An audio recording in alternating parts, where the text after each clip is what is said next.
by the blood of our people are your lands kept safe. I see in your eyes the same fear that will take the heart of me. So do all who live to see such times. By all that you hold dear, this good earth. There's some good in this world, and it's worth fighting. I'm going to tell you the reason why the dialogue was so bad in Rings of Power. I'm a script consultant posting daily tips on the craft of storytelling. So in Rings of Power, much of the dialogue was very direct and the characters make statements without subtext. Subtext is basically what is left unsaid or what is the hidden meaning behind the dialogue. Patience. This is a journey. Not every step we take will be forward. It may take time. Time? We don't have time! And when there was subtext in the dialogue, many of it came in the form of very broad metaphors, some of which that emerged very abruptly, and some that just didn't make sense at all. We can return in force and sweep the enemy from these lands like salt from a table. And the effect of this is that it feels very disengaging for the audience because it's a very deliberate and measured attempt to sound poetic. It feels like it was emulating what was so well established in the Lord of the Rings trilogy, but without the same sense of elegance. Death is just another path. One that we all must take. The grey rain curtain of this world rolls back, and all turns to silver glass. Let me know what you thought of the dialogue in Rings of Power. What did you think? I've been harping on the dialogue a lot. Yeah, no, the dialogue's cheesy at times, yes. But, so some normie casual fans argue that so is the dialogue in the original trilogy. I mean, heck, They're wrong. End the video there. That's it. Your eyes are all wrong. I agree, but I think what this guy is kind of pointing out is that when we get the similar style of dialogue, we are just getting some random saying from the world. And it doesn't make sense to us at first, and it's such a harsh contrast to the rest of like the normal dialogue going on that it sounds like someone like walking around like modern day and then just busting into some like Shakespearean kind of monologue. It would really take you out of like what's going on. So I do think there's an element to the way Peter Jackson was able to blend Tolkien's actual words with a little bit more modern dialogue for the other scenes. And he also gave the dialogue that was the thickest in terms of like really being like a deep lore filled piece of dialogue, or at least the style is very in world. He gave those pieces to characters that seemed otherworldly, like Treebeard or Gandalf. But here we get a lot of these pieces from just regular people, and I think that's another aspect that is missing, because this is actually why I think we like Elendil and we like Durin the Third, because those characters are stately enough that when they make these kind of statements, it's a lot more acceptable for them to be speaking in this way. Like we see Elendil talk to Isildur that way, right? We see him the way he talks about the horses. Like you could say that that's cheesy dialogue, but I think it's because he's. You're right. That didn't seem so bad. Right. Yeah. But now when you see like two elves on equal footing talking about sweeping salt from a table, I mean, that's just bad dialogue. That's just bad. That's just a bad idea.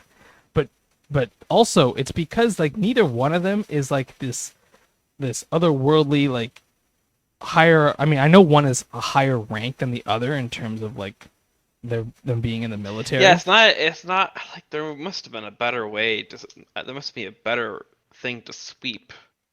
You know. Honestly, like making more of a water analogy there would have been better, I think. But yeah. And then obviously we make fun of the sea is always right. That's just a dumb saying that I think could have used a bit more workshopping. I honestly, at this point, I don't know if I would care if they steal it directly from Game of Thrones. We do not sow. Or something like that. I don't know. What is dead may never die, but rises again. Which actually wouldn't make sense because his wife died in the water, so I guess we can't use that one. You're right, because what's dead may never die is actually it's good, but the sea is always right. I don't know. It's just too much like the customer is always right. Yeah, it literally sounds like that, but it also I'm trying to understand what in world like religious or some otherworldly aspect has driven them to this idea. Like I know you get like you fish from the sea, it allows you to do transportation and all this stuff, but this idea of like if you're drowned in it, it's meant to be. Yeah, I'm thinking like the sea, like what? And this is from the Bible: "The Lord giveth, the Lord taketh away." Like the sea giveth, the sea taketh away. Yeah, Like that. that I'm with that. That's actually better. I think that's a better idea than what they have. You're ripping it off from.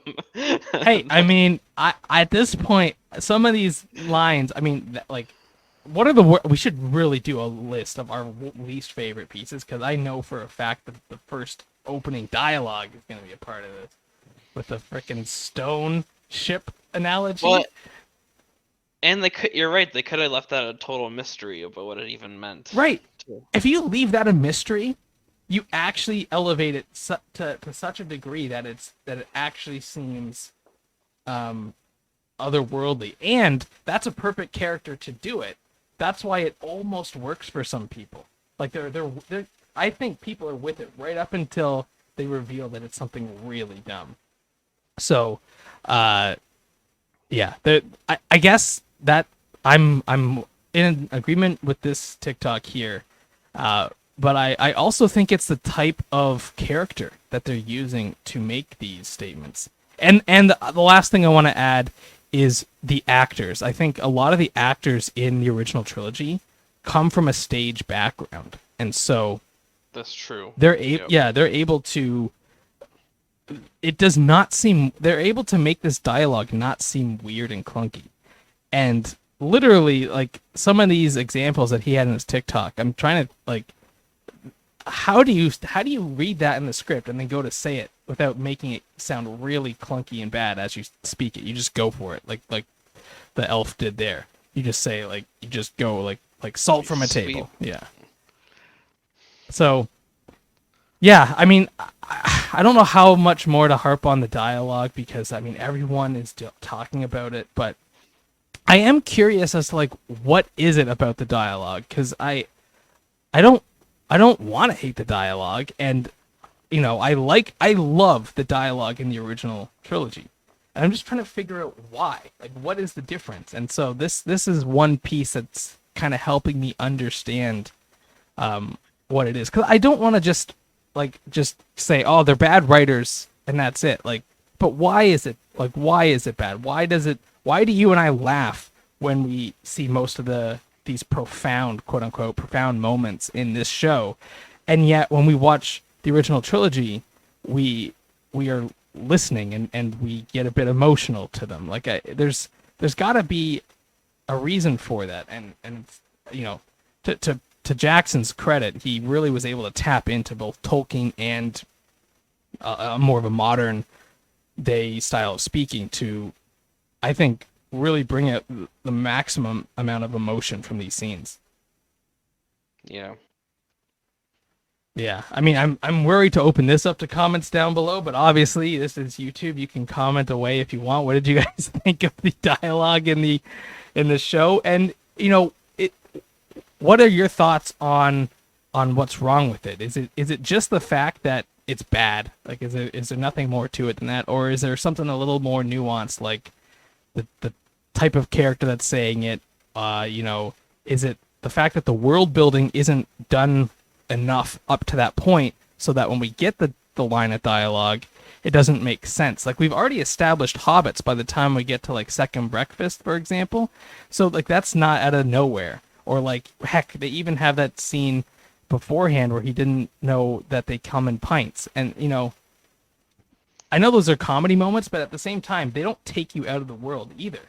And so it's just even moments like that where it's like, yeah, that's silly, but it's not silly because it's out of place. It's silly because Pippin's an idiot. Like it's like that. It's a joke in world that like people in world will laugh at Pippin for saying that or for doing that. So I think that's the difference between, because like nobody in world is laughing at Salt from a Table or something like that, or heck, nobody in world was laughing at the stupid Harfoots. The Harfoots were doing stupid stuff all the time, but in world it was like this is how it is. Like and it just completely took me out of it because like no, the Harfoots are being really dumb and nobody within their society is commenting on it. They're just like being weird, evil creatures to each other, and then nobody cares. So, Like Salt from a Table. Yeah. You can return in force and sweep the enemy from these lands. Like Salt from a Table. yeah. So yeah, let us know down below, what is your favorite and least favorite line of dialogue from the show? I would love to hear what people have for that because I don't even know what mine would be. I have a bunch, like, obviously the ones we've already talked about, plus there's the one about give it to me raw. I wonder if there's... Does anyone have something outside of those very common, overly criticized moments? Because I'd love to know. I mean, I think some of that stuff, like, they put in quotes from the books and the movies that they don't necessarily fit sometimes too. Like Arondir saying they are coming. Yeah. Yeah. Too. Like that's not So that's another thing, and you know, maybe, you know, we can talk. We can touch. They're on already here. They're not coming. Yeah. No, but you're right. Like, so with Peter Jackson, he was able to fit in quotes from the books that felt like they belonged in that scene. Now I know they don't have a book to directly rip quotes from, and they're trying to insert certain quotes. I mean, it's pretty obvious because they're kind of forcing it, like you said. And I do think that they straight up don't understand the depth of the quote at that moment, because you can't just have a quote that is from the movies without understanding the deeper meaning behind that scene. The quote makes you and I, when we hear the quote, we think to that scene.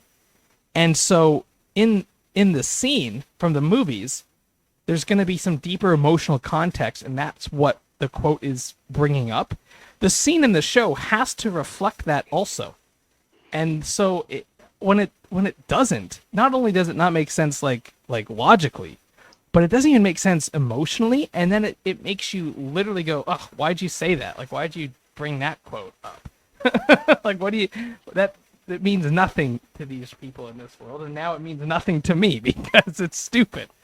So yeah, there's a combination of like using a quote that doesn't make sense, but then also using a quote where they're almost trying to piggyback off of the emotion or something, and they don't even want to build their own emotion in that scene. Like, just make the scene emotional, then you can use a nice quote, and then you might have a really big moment.